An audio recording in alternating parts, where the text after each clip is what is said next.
శ్రీ రుక్మిణి సమేత పాండురంగ విఠలనికి జై జై, జగన్మాతకు జై జై జై.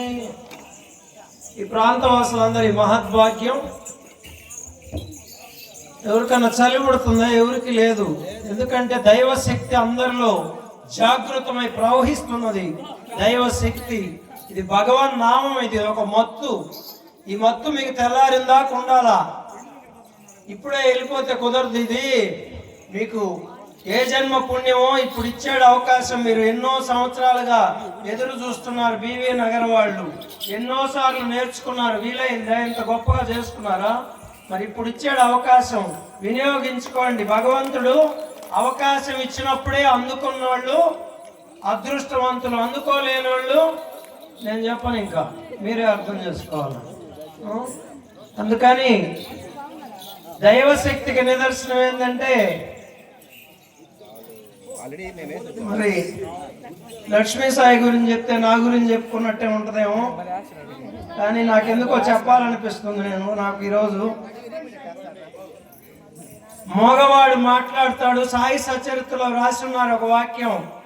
భగవంతుడు అనుగ్రహం ఉంటే మోగవాడు మాట్లాడతాడు, కుంటివాడు పర్వతాలు ఎక్కుతాడని. ఆటో సరిగా ఎక్కలేదు ఆమె, కారు సరిగా ఎక్కలేదు. 10 నిమిషాలు టైం తీసుకుంటారు కారులో పెట్టేదానికి. ఇక్కడ చూస్తే నాకు ఆశ్చర్యం వేస్తుంది. అసలు ఏంటిది? ఏంది ఇది? మరి ఇక్కడ ఎంత అడుగులు వేస్తుంది? ఏంది ఇది? మీకు అందరికీ ఆమెను పొగిడేదానికి చెప్పేది. దైవశక్తి యొక్క మహిమ, భగవంతుడి శక్తి ఏంటి అనే దానికి నిదర్శనానికి చెప్తున్నా. అటువంటిది దైవశక్తి అంటే, భగవన్ నామం అంటే, సంకీర్తన అంటే. పాండురంగ సంకీర్తన జరుగుతుంది. పరవళ్ళు దొక్కుతున్నారు ఉత్సాహంగా, ఉత్తేజంగా. ఇప్పుడు ఇదంతా ఒక ఎత్తు అయితే తెల్లవారి లక్ష్మీ నరసింహస్వామి వారి ఉగ్ర నరసింహ దండకం ఉన్నది. ఊగిపోతారు అందరూ. నరసింహస్వామి ఒంట్లోకి వస్తాడు. ఈ అవకాశాన్ని ఎవరు పోగొట్టుకోవద్దు. ఈ ప్రాంతవాసులు నిద్రపోయే వాళ్ళకు కూడా చెప్తున్నా, లేచి రండి. 8 గంటల స్వామి నరసింహస్వామి దండకం. 4 గంటలకి నిద్రపోతున్న వాళ్ళు కూడా లేచి రండి, తరించండి. ఇక్కడ దద్దరిల్లిపోతుంది. ఓం హర నారసింహ, ఓం హర నారసింహ, ఓం హర. చెప్పండి ఒకసారి. ఓం హర, ఓం హర, ఓం హర. కాసేపు చెప్తేనే ఇట్లుంది. డోలు వాయిద్యాల మధ్య, కీబోర్డు వాయిద్యాల మధ్య. అది ఏమో సాయి పిల్లన గ్రోవి, కృష్ణుడు పిల్లన గ్రోవి ఆయన వాయిస్తున్నాడు. చప్పట్లు కొట్టండి ఒకసారి అందరికి.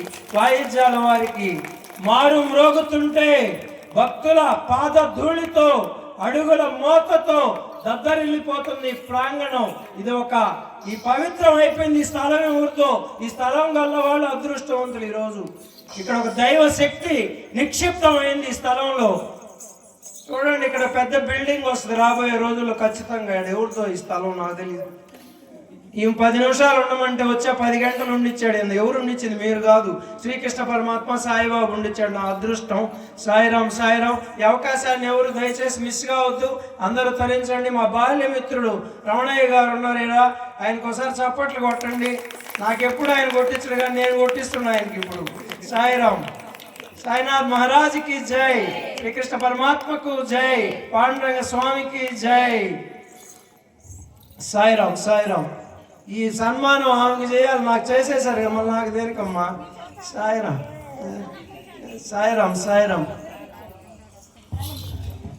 థ్యాంక్ యూ మన్సాయి. మాకు వచ్చి మా ఏరియాలో ఇంత గ్రాండ్గా, ఇంత అద్భుతంగా డబ్బులు పెట్టినా ఆ అనుగ్రహం కూడా తేవాలి కదా. డబ్బునంత మాత్రం కుదరదు కదా సాయి. ఇంత గ్రాండ్గా చేసినందుకు చాలా థ్యాంక్స్ అండి. మీ వైఫ్ అండ్ హస్బెండ్ గారికి, మా ఆలయం తరఫున, కృష్ణ మందిరం తరఫున, ఈ ఏరియా ప్రజల తరఫున, అందరి తరఫున కృతజ్ఞతలు. Thank you. అలాగే ఇక్కడ విచ్చేసిన గురువులందరికీ, భక్త బృందం వారికి, సాయినాథుడు, శ్రీకృష్ణ పరమాత్మ, పాండురంగ స్వామి వారు, వాయిద్యాల వారికి, మైక్ సెట్ వారికి ఆయుర ఆరోగ్య ఆధ్యాత్మిక ఐశ్వర్యాలు ప్రసాదించి కంటికి రెప్పలాగా నడిపిస్తూ వారి కోరికలు సమస్యలు తీర్చి వారి కుటుంబాలకి నిరంతర శాంతిని అనుగ్రహించాలని నేను అందరినీ సర్వదేవతలను ప్రార్థిస్తున్నాను. సాయిరాం సాయిరాం సాయిరాం.